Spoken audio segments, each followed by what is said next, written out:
wife. She died on this land before I could bring her home. You could have refused me. Her father gave her to a cowboy sheriff because she was cursed, but he loved her like no other man.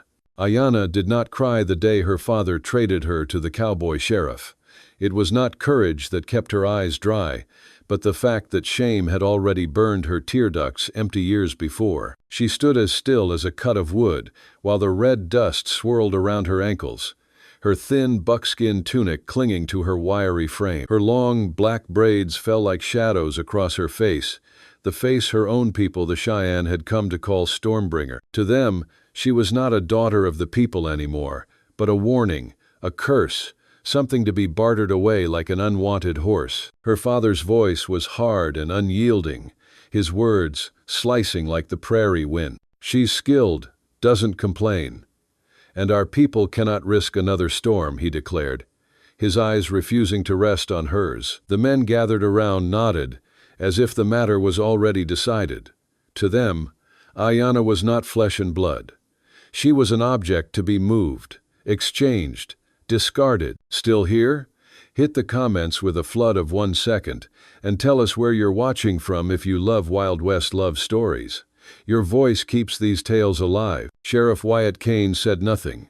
He stood broad-shouldered in the fading sun, silent as stone, his worn hat casting a shadow across his eyes. When the bargain ended, he tossed down a small leather pouch, the dull clink of gold dust inside, and laid a new rifle across the ground.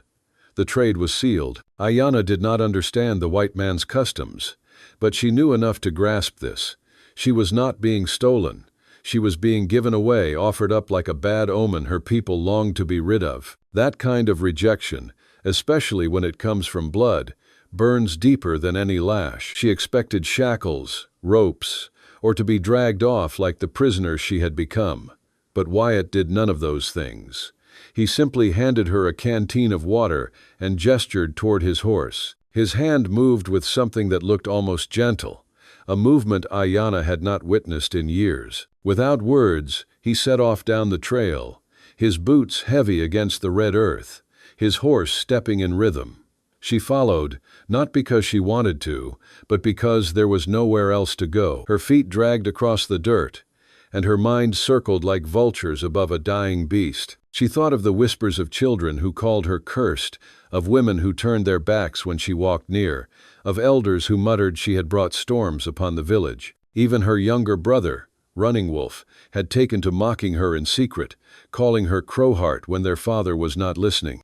And now the final confirmation: she was given away like nothing. With every mile deeper into the Redstone Desert, the silence between her and Wyatt grew heavy. Yet, in that silence, something unfamiliar stirred inside her chest.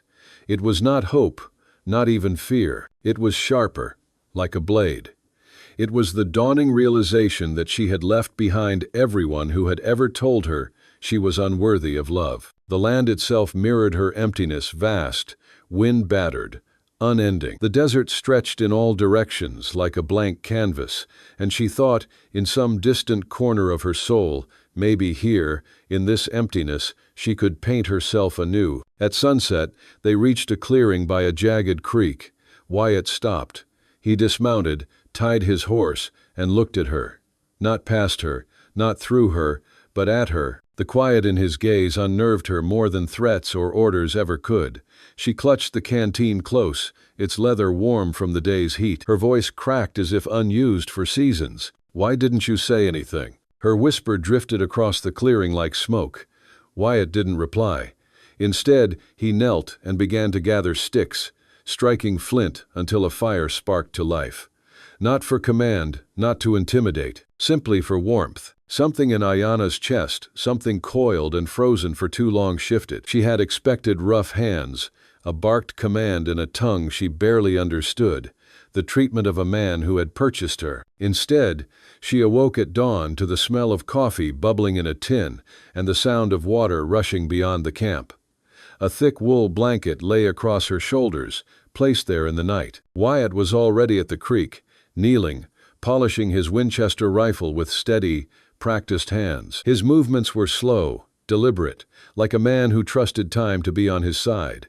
When he glanced up and caught her watching, he did not command her to rise or look away. He simply nodded once, as though acknowledging her presence was enough. It unsettled her.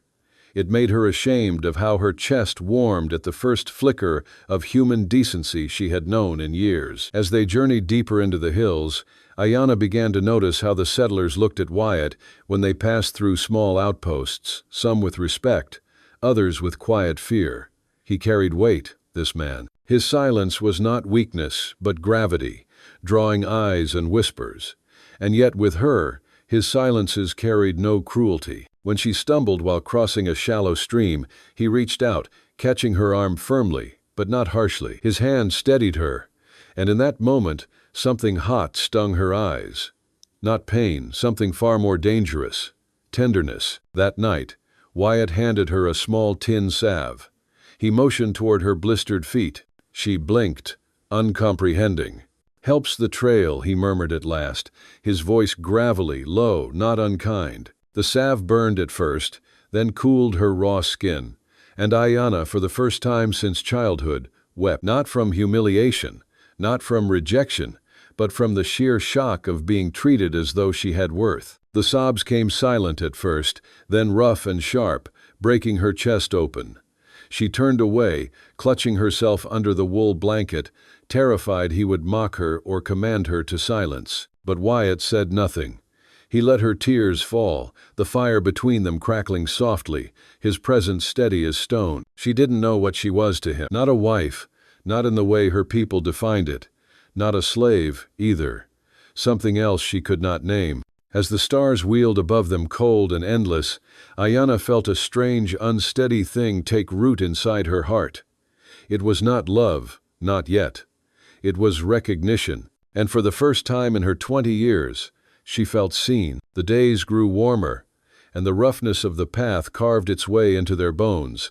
Yet strangely, Ayanna's legs grew steadier with each passing mile. The first mornings had been agony, her feet raw, her breath burning, her body trembling as if the earth itself wanted her to collapse.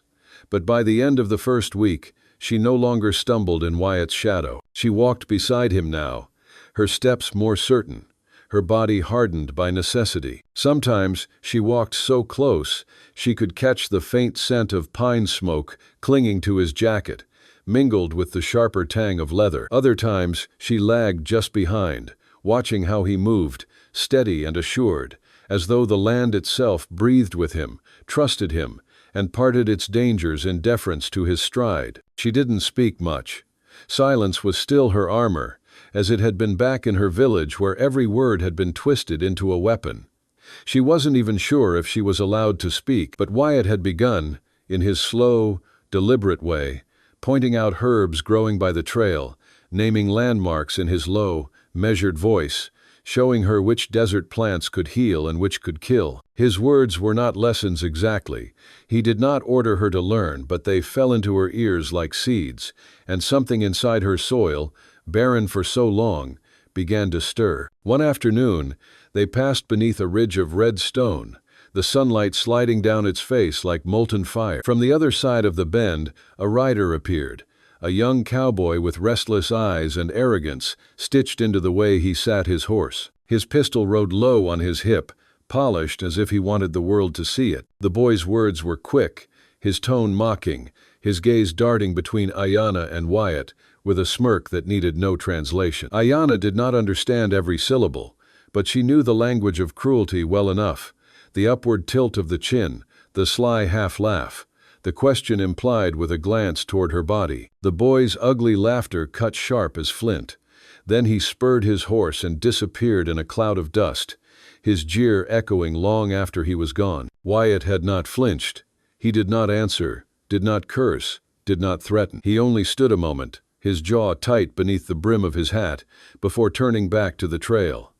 That silence weighed heavier on Ayanna's chest than shouting would have. That night, as they camped beneath a ledge where the stars spilled across the heavens like broken glass, Ayanna's voice cracked free at last. She sat close to the fire, her knees pulled to her chest, and asked, "Do they think I'm your punishment?" Her words wavered, fragile as smoke. Wyatt's eyes, deep and shadowed, lingered on her face. For a long moment, the fire popped between them, and he said nothing. Then he reached into his satchel, pulled out a small, worn photograph, and placed it in her hands. "My wife," he said slowly, each word thick as gravel. "She never came back. She died on this land before I could bring her home." The photograph was faded, the corners worn soft. A woman's face, distant yet gentle, stared back at Ayanna from the ghost of time. The smooth paper fit her palm as though it had been waiting for her touch all along. Her throat tightened. Something inside her, bitter and corroded for years, cracked. "You could have refused me," she whispered, unable to meet his eyes. Wyatt's voice came steady, quiet as a prayer. "Your eyes were sad. I do not turn away sadness." That night, Ayanna held the photograph close to the firelight. She did not feel pretty, her tunic torn, her hair tangled with dust, her body weary. But for the first time, she felt that perhaps being called Stormbringer was never the true reason she had been unwanted. Maybe no one had known how to look at her. Maybe no one had known how to see. The first time she laughed, it startled them both.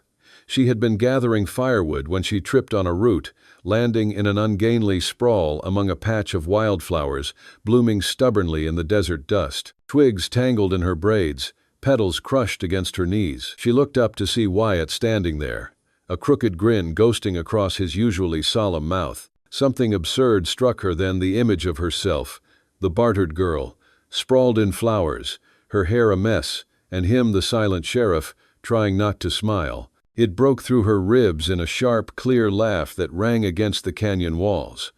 It was so sudden and pure that she startled herself. For a long second, Wyatt just stared. Then, slowly, a deep, low laugh rumbled from his chest. Not loud, not long, but real. The sound wrapped around her like warmth she had never known. Something shifted between them, as if the air itself bent to make space for it. In the days that followed, their silences grew softer, more companionable. Ayanna began to mimic his hand signs for water, fire, and food, her lips fumbling at first, then forming shapes more certain. Each time she managed one, Wyatt gave a short nod, a flicker of approval that settled deep in her bones like a blessing. She felt pride in each new thing learned, as though each gesture was a thread tying her to life again. One evening, as she sat beside him cleaning a rifle he had hunted with, Wyatt's gaze rested on her hands. After a long pause, he said simply, "You are not weak." It was not a compliment in the way men usually gave, but it struck her harder than any flattery, because it was truth. Truth she had never been allowed to believe. Peace, however, is fragile in a world stitched from pain. The next day, they reached a small settler village, nestled against a canyon bend. The moment they entered, Ayanna felt it, the stares, the whispers tucked behind hands, the eyes heavy with judgment. Women gawked. Children pointed. And then an elder, his beard gray as frost, approached Wyatt with clipped, hostile words. Ayanna could not catch every phrase, but she caught enough. The man did not approve of her. He did not believe she belonged. His hand slashed the air toward her, his lips curling in disgust. Wyatt's responses were calm, even. But when the elder spat on the ground at Ayanna's feet, something in her shrank. Her shoulders folded inward, her head dropped. The old habit of disappearing into herself returned like a reflex. But then, Wyatt stepped forward, his jaw locked, his voice breaking the air with a firmness she had never heard from him. The elder man actually stepped back, cowed by something in Wyatt's authority. Ayanna did not understand the words, but she understood the meaning. Wyatt had claimed her not as a burden, not as a punishment, but as someone worth defending. That night, camped on the village's edge, Ayanna sat near the fire, the silence between them deep. At last, her voice trembled free. "Why do you keep doing that? Standing up for me?" Wyatt stirred the fire with a stick, staring into the flames. He was quiet so long she thought he might not answer. But then his voice came, low, rough as gravel sliding down a canyon wall. "Because no one stood for my sister either," he murmured, "and she broke." Ayanna looked at him. For the first time, she saw him not just the silent sheriff, not just the man who had not turned away sadness, but someone carved by his own grief, carrying the ghosts of losses too heavy for words. And in that moment, she understood. They were both remnants, both broken things discarded by others. But here, in the endless wild, their fragments were beginning to fit together. If you like Wild West love stories or Wild West stories, drop a flood of 1 second and write your place in the comments for the Wild West Love channel. Tell me where you're listening from, so I don't feel so alone out here beneath these wide, unbroken skies. They left the village at dawn, a pale line of light crawling slowly over the rim of the canyon, chasing away the shadows that had clung too tightly through the night. Smoke from the last embers of their fire still lingered, clinging to Ayanna's hair, her skin, her very breath, as though the whispers of the settlers had followed them into the wilderness. She walked with her head bowed at first, carrying the heaviness of stairs and spit, but the steady crunch of Wyatt's boots on the hard-packed trail soon pulled her gaze forward. He walked with the same calm stride as always, yet his silence was no longer cold. It was the silence of thought, not dismissal, and that difference was enough to soften the ache in her chest. For the first time, Ayanna felt less like a shadow and more like a companion. She carried her own bundle of supplies slung across her back, her fingers blistered but firm on the strap. She knew how to set traps for rabbits now, had learned to distinguish the whistle of a hawk from the warning call of a coyote, could even coax sparks into flame with flint instead of waiting for his hands. Wyatt still rarely spoke, but when his eyes settled on her, something dangerous stirred inside her ribcage, not fear, but a hope so sharp and unfamiliar it frightened her. The fragile thread of that new hope was tested before noon, when the smell of blood reached them on the wind. It struck first as a faint metallic tang, then grew stronger until the land itself seemed stained with it. At the base of a ridge lay the ruins of an Apache camp. Splintered wagons lay cracked open, their wheels torn, a horse dead in its harness, others trembling with foam on their flanks.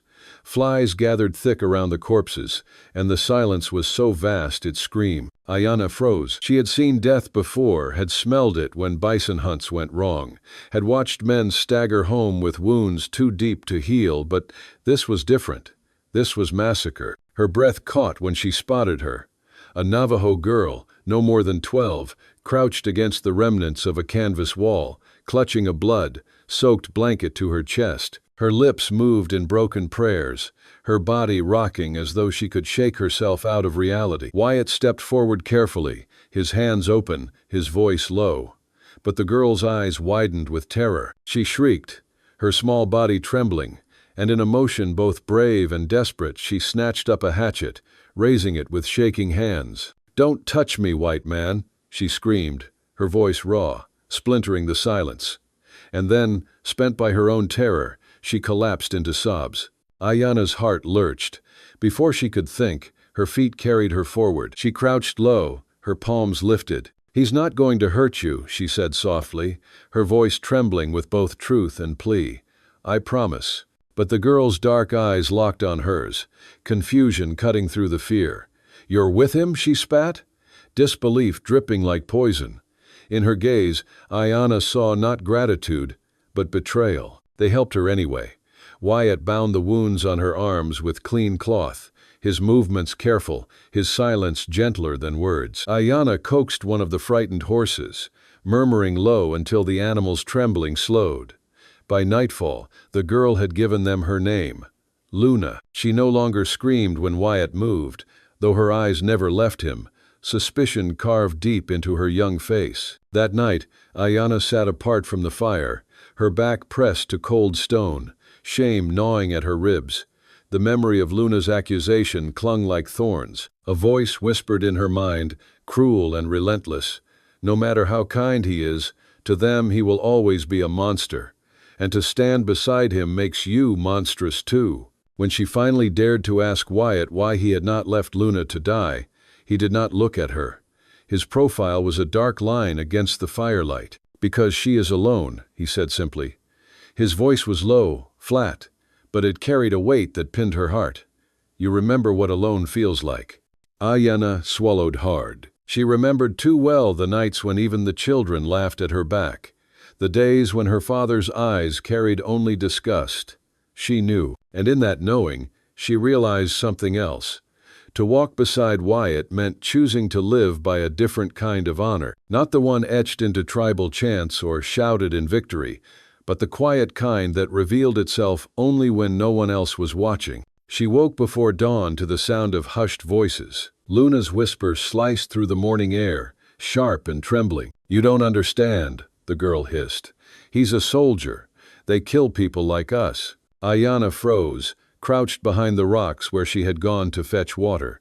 Her heart sank with each word, the weight of Luna's fear pressing into her like a stone. "He saved you," Ayanna said at last, stepping into view.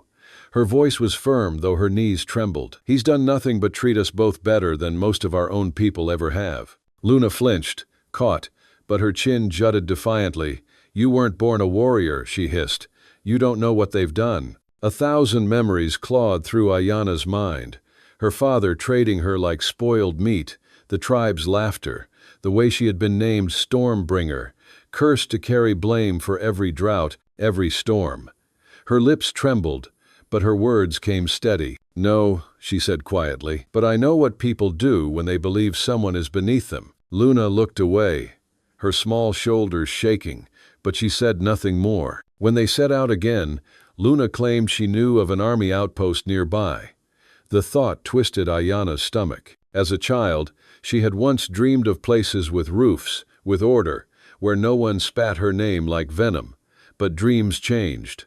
Safety now looked like Wyatt's fire, not wooden fences. Still, they followed Luna's directions, Ayanna walking a little farther from Wyatt that day. Not because she doubted him, but because guilt gnawed at her guilt that part of her still feared the way others saw them together. They dragged Wyatt across the dust-packed yard toward the holding tent, rough hands on his shoulders, boots striking the ground with practiced cruelty. Yet when he lifted his head, when his gaze found hers across the chaos, what Ayanna saw there was not fear, nor anger, nor even resignation.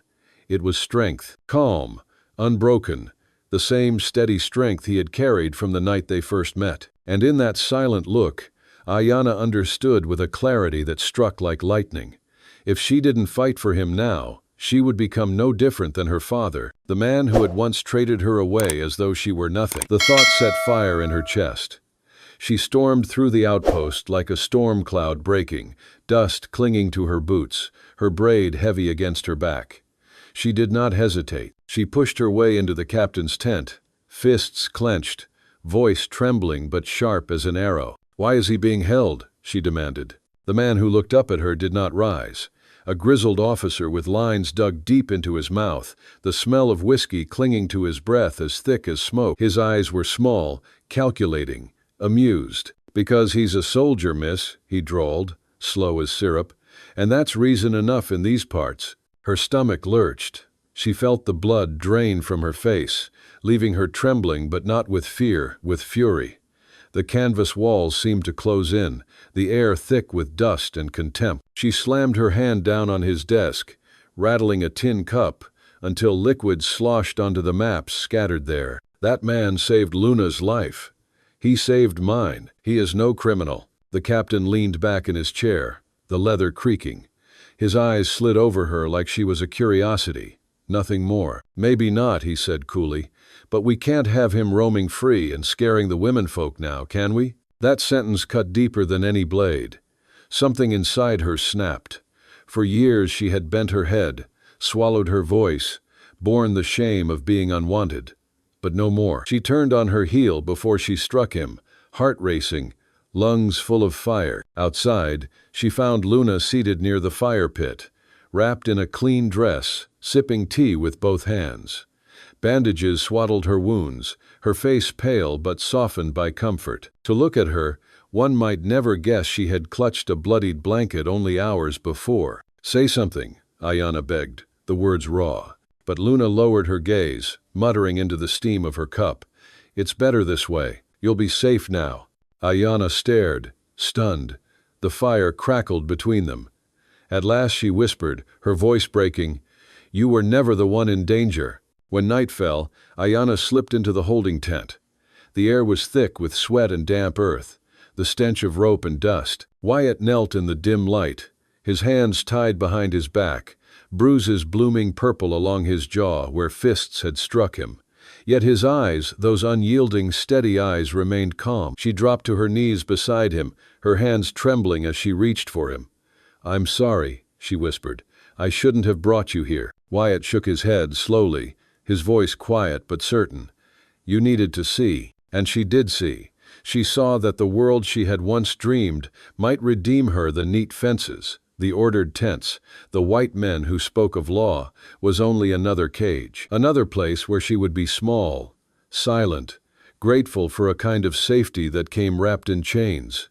She pressed her forehead to his, tears spilling freely now, unashamed at last. "I won't let them keep you," she whispered into the hollow space between them. And he exhaled, long and low, like a man who had been holding his breath for too many years. Ayanna waited. She watched the camp sink into drunken quiet, the guards' laughter softening into snores, rifles slack in their arms. She moved then, a shadow among shadows, her heart pounding not with fear but with a strange clarity. She had nothing left to lose. The storage shed was just as she remembered. She slipped inside, the wooden boards groaning beneath her weight, and found what she needed: a rusted hatchet, a coil of rope, bolt cutters tossed carelessly by a lazy quartermaster. She tucked them beneath her shawl, each piece of stolen metal heavy with purpose. She did not feel like a rescued girl. She did not feel like a fugitive's accomplice. She felt, for the first time in her life, like herself, whole, fierce, unbroken. "If you're watching on television," she thought bitterly, as though to some unseen audience beyond the stars, "don't hesitate, grab your phone and hit subscribe so you'll never miss these stories of people who refuse to bow." Slipping into the tent, she found him waiting, silent but watchful. His eyes followed her as she knelt, as she drew the bolt cutters from beneath her shawl. She snapped the chain from his wrists in one decisive motion. The clatter of metal echoed, sharp as thunder, but the camp remained still. "If we run, they follow," Wyatt murmured. "Then let them follow," she said firmly, meeting his gaze. "We'll show them what strength really looks like." They moved fast, darting from shadow to shadow, slipping into the tree line beyond the fences. Ayanna darted ahead, her smaller frame clearing the path, while Wyatt, bruised but unbroken, kept close behind. Guiding them east toward a canyon he promised no cavalry would dare enter. By dawn, they reached the ravine. Its stone walls rose like sentinels, sheltering them in silence. Ayanna collapsed to her knees, her breath ragged, not from exhaustion but from the weight of everything she had cast off. "They'll call me a traitor," she murmured. The words stung like ash on her tongue. Wyatt crouched beside her, his hand brushing a strand of hair from her dirt-streaked face. "No," he said softly. "Only those afraid of truth use that word." They pressed onward. For 3 days they traveled, sleeping beneath rock outcroppings, eating what little Wyatt could catch in snares or with his rifle. Ayanna's feet blistered, her shoulders ached from the pack, but she never thought of turning back. Each step away from the outpost was a step away from every lie she had been told about worth and obedience. On the 4th morning, the land softened. They reached a hidden clearing, a crystal stream winding gently through grass and stone.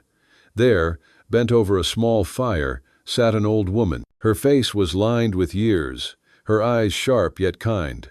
She looked up as if she had been expecting them. Wyatt knelt beside her and spoke with a gentleness Ayanna had never heard in his voice. "My sister," he explained. "Once she was the healer of our family." The woman's gaze fell on Ayanna. No surprise flickered there, no judgment, only certainty. She reached out her weathered hand, her words low but clear in English. "You were not given," she said. "You were found." The fire's warmth wrapped around them that night, chasing away the bite of fear. Ayanna sat close to Wyatt, the silence between them no longer hollow but whole. She studied the curve of his profile, the way the firelight caught the scars along his cheek, the way his presence made the night less cruel. And she realized, with a clarity that stole her breath, something terrifying in its simplicity. She loved him, not out of gratitude, not out of desperation, But because in his silence and strength he had taught her a truth she had long been denied, that worth is not something others assign. Worth is something you claim, and something you refuse to surrender, no matter who tries to strip it from you. The cavalry didn't forget. Men like Captain Marsh never did. To him, defiance was a stain, and any native woman who did not tremble at his boots was defiance itself. To him, treason lay not in deeds but in posture. Any white man who refused to bow, who dared walk beside the so-called savages as equals, was guilty before he even opened his mouth. That was the law Marsh carried in his marrow, as sharp and cruel as the bayonet at his hip. 2 weeks passed before the reckoning came. 2 weeks of quiet in the hidden canyon where the creek wound like silver thread and the morning smelled of cedar smoke and wild mint. 2 weeks in which Ayanna almost let herself believe that the cavalry, the settlers, the cruel whispers of her people had all been left behind. But peace in the West was never a permanent guest. It was only ever a visitor, and always a fleeting one. She spotted them first from the ridge above the clearing. 5 riders on horseback, rifles glinting in the hard sunlight, their coats dark, their movements deliberate, the red dust rising around them like smoke. And there among them Luna, her arm bound in a sling, her mouth tight as thread, her young face pale and unreadable. Betrayal burned in Ayanna's chest like fire. She turned and ran down the slope, breath tearing at her lungs, dust rising from her boots. Wyatt and his sister were bent over a spread of herbs near the fire, grinding roots into powder, their movements slow and steady as if time itself answered to them. "They found us," Ayanna shouted, her voice cracking. 5 riders, maybe more behind them. Wyatt rose slowly, not in panic but with the tired readiness of a man who had always known peace could never last without being tested by violence. He brushed the dust from his knees and looked toward the ridge where the horses' shadows grew longer. "Go into the ravine," he told her, his voice calm, steady. "You and my sister. Hide in the stone nest until they pass." But Ayanna shook her head fiercely, her hand clutching his arm. "I'm not leaving you," she said, her eyes burning with fire that felt older than her body. "If they take you again, they'll have to shoot me too." For the first time since she had known him, his gaze faltered, and pain carved deeper lines in his face. He whispered, almost pleading, "You should not die for me." Her voice broke, but it was steady. "Then you never understood. I'm not dying for you. I'm living for what you taught me." The confrontation erupted just as the sun struck the clearing, a white blaze turning the soldiers into silhouettes of steel. Captain Marsh sat tall on his horse, his rifle raised like a gavel. His jaw was tight, his lips a thin, cruel line. Behind him, Luna's voice trembled, the words spilling weak but desperate. "Let the man go. We can still help him." Her voice was a thread in the wind, fragile and fraying. But before Wyatt could speak, Ayanna stepped forward. She raised her arms, her voice ringing across the clearing, louder than she had ever spoken in her life. "He's not your prisoner. He's my family." The words cracked like a whip, hanging in the air heavy as stone. Family, not bought, not bartered, not stolen. Claimed, chosen. The soldiers hesitated, their rifles wavering. For they saw in her not a trembling girl, but something vast and unyielding, a flame that had refused to be snuffed out. Wyatt stepped to her side then, his shoulders square, his head lifted, the quiet mountain of his presence rising behind her. No kiss had ever passed between them, no vows carved in church walls, but the truth of their bond needed no ceremony. It was carved into the marrow of their bodies, sanctified by fire and survival. "You don't get to decide who I belong to," Ayanna shouted, her voice breaking but firm. She stared directly at Marsh, the man who embodied every cage. "Not you, not my father, not your uniform. You gave me away because you thought I was worthless, and he gave me back my life because he saw more than a face." Silence, the kind that crackled louder than gunfire. From the back of the line, a younger soldier's voice broke the stillness. "Let him be, sir. They ain't hurting anyone." Luna's gaze dropped, shame flooding her young face. Marsh's jaw twitched, fury fighting against the edges of his control. He spat into the dust, the sound harsh and final. "This ain't over," he barked. Then with a tug of his reins, he wheeled his horse around. The others fell in behind him, rifles lowered but eyes burning with unfinished business. Only when the dust had cleared did Ayana's shoulders drop, the air returning to her lungs like water after drowning. She turned slowly toward Wyatt, her hand trembling as it reached for his. Their fingers clasped, not with desperation, but with the certainty of two people who had stood the world down and refused to break. The seasons turned. Spring melted into summer, summer into the crisp gold of autumn.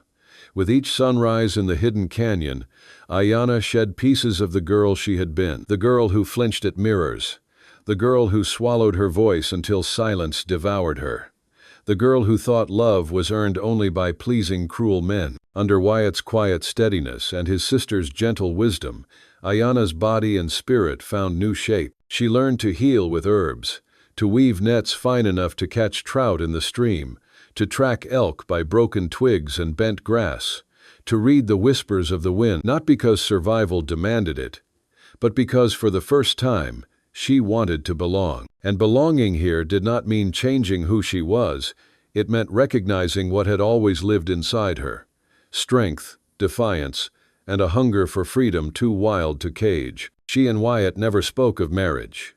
No ceremony was needed.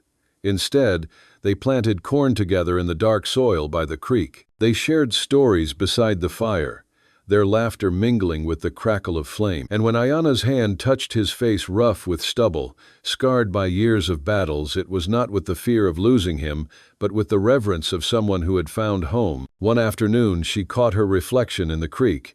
Her cheeks were sunburned, her hands calloused, her hair tangled and wild from the wind. For the first time, she didn't look away. She saw not the cursed Stormbringer her people had named her, but a woman alive with fire, a woman carved from loss, yet made whole again. Travelers passed through now and then, Navajo cousins carrying stories, traders with weary horses, even a lone priest who nodded politely and asked no questions. Whispers of their defiance spread like seeds scattered on the wind. Some called her mad, others brave. Some said a legend was being born in that canyon, a tale of a woman who had stood against soldiers and claimed her freedom. But Ayana no longer cared what the world called her. She hadn't chosen Wyatt to prove herself to others. She had chosen him because in his arms she had found the rarest truth of all: love without conditions. When word reached her that her father had died, unmourned, bitter, alone, Ayana felt no triumph, no vengeance, no joy, only release. Like the final sigh of pain leaving the body at last, she marked the day not with grief but with creation. She planted wildflowers along the stream, their roots finding hold in the dark soil, not for him, for herself, for the girl she had been, the one he had tried and failed to break.